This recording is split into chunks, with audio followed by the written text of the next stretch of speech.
I wanna hold you so much. At long last, love has arrived, and I thank God I'm alive. You're just too good to be true. Can't take my eyes off you.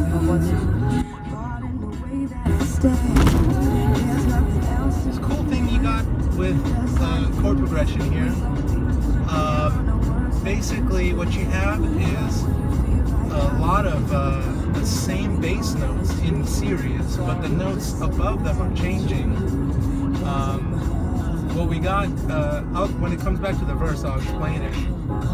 But once we get to the chorus, we got a 2 chord, 2, 4, 6, 5, 7, 9, 1, 3, 5, 1 chord, and then 6, 8, 10, and then 4, 6. It's like a 4, 6, 2 inverted chord, I think. 5, 1. So 2 minor chord, 5 major chord, 1 major chord, and then 6 minor chord, and then 2 over a 4, so inverted chord, and you get a 5, 7, 9 major chord, 1 major chord. So then we've got 1 major chord, 1, 3, 5, 8, and then you got a 1, 3, 5, 7, which is a major 7 chord, and then a dominant 7 chord, so 4 chords. So that same bass note, bum, bum, bum, you got the chord staying the same, and the note on top is just, you know what I mean? You got the note above it that is changing in relation to the basic chord staying the same. And you see the same thing in that's one song by Sixpence, None the Richer. How does it go? Kiss Me. Sixpence, None the Richer, Kiss Me. Does the same thing where you take a major chord and then the major 7 version of that same chord and then the dominant 7 version of that same chord. So a major chord really only has those 3 notes, the root, the third, and the fifth. But the major 7 version of the same chord adds a note on top. So you got a root, a third, a fifth, and a 7th. And then the dominant 7th chord takes that 7th and drops it by a half step to the flat 7th. And so when you have this 3-note chord, and then the 4-note chord, and then the 4-note chord with the dropping of the half step, what you get is this sound of the highest voice dipping by a half step in relation to the rest of the chord, and then dipping one more time. And it's pretty nice, especially when that particular note, if you imagine it's a voice, that voice goes da da da, and then it ends up on this note, and this note feels like it's a part of the next chord, and that's the 4th chord. It almost always goes to the 4th chord when you hear that chord progression. So if we're in the key of C, you could try this. It's a C major to a C major 7 to a C7. And I know I just said dominant 7, but for those of you who are unaware, dominant 7 and C7, C dominant 7, C7, that means the same thing. And so then C major to a C major 7 and C7, and then you end up with an F.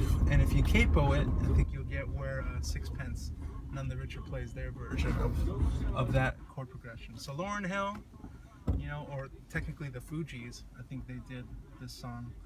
That's how you get that cool sounding chord progression where that upper voice just kind of slightly dips down in contrast to the rest of the chord that kind of stays the same. That bass line keeps pumping that low note, which is the tonic of the key.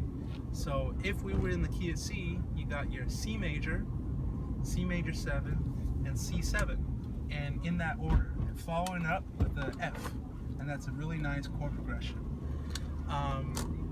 The last thing I'll say about that chord progression, there's a little bit more to it.